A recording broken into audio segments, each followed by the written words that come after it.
ఇప్పటికైనా మానుకోవాలి. ఎందుకంటే నిన్న కాక మొన్న అచ్చెన్నాయుడు గారు మంత్రి గారు డిఈ గారికి ఫోన్ చేసి ఆ రోడ్డు కోడూరు 2 రోడ్లు ఉన్నాయి, 2 రోడ్లు మా మండే శ్రీనివాస్ కలుపుతాడు, వాళ్ళకి ఇవ్వండి అని చెప్తే సర్లే అని చెప్పి డిఈ గారు మరి వాళ్ళ అదేవిధంగా ఇన్ఛార్జ్ మినిస్టర్ గారు మరి కలెక్టర్ గారు ఫోన్ చెప్పారు.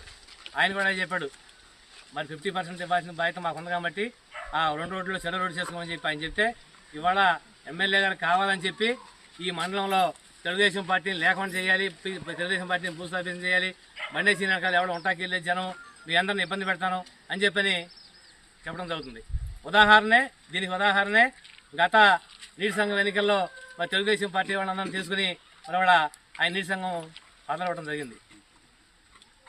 మళ్ళీ ఇప్పుడు రేపు ఎలక్షన్లు వస్తున్నాయి, పంచాయతీ ఎలక్షన్లు వస్తున్నాయి, మండల ఎలక్షన్లు వస్తున్నాయి, తెలుగుదేశం పార్టీ ఉంటుంది, జనసేనలో చేరండి మీకు పదవులు ఇస్తామని చెప్పి వాళ్ళకి ఆశ చూపించి పంచాయతీను ఎంపీటీసీను జడ్పీటీసీను ఎంపీపీ ఇస్తా అని చెప్పి ఎర్ర చూపి తెలుగుదేశం పార్టీ చేసుకుని తెలుగుదేశం పార్టీని డ్యామేజ్ చేయాలని ఆలోచన కూడా ఎమ్మెల్యే మండల భద్రత గారు ఉన్నారు.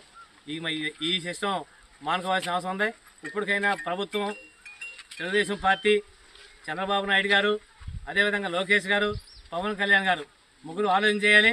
ఇది కూటమి ప్రభుత్వంలో మనం ఉన్నాం, కూటమి ధర్మాన్ని పాటించాల్సిన బాధ్యత మన అందరి మీద ఉంది. కాబట్టి కూటమి ధర్మాన్ని పాటించలేదు కాబట్టి మేము ఇవాళ భూమి చేయాల్సిన పరిస్థితి వచ్చింది.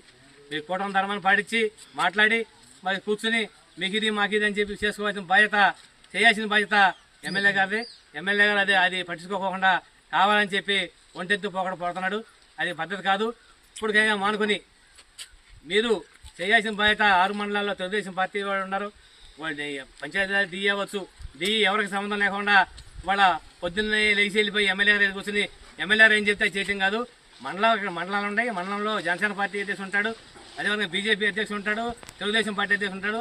సమన్వయం చేసుకుని ఎక్కడే అవసరం ఉందా, ఎక్కడే రోడ్డు పెట్టాలా అనే దాని మీద చేయాలి తప్పితే ఇట్లా చేయడం అనేది మంచి పద్ధతి కాదు. కాబట్టి మేము పూజ చేసాం.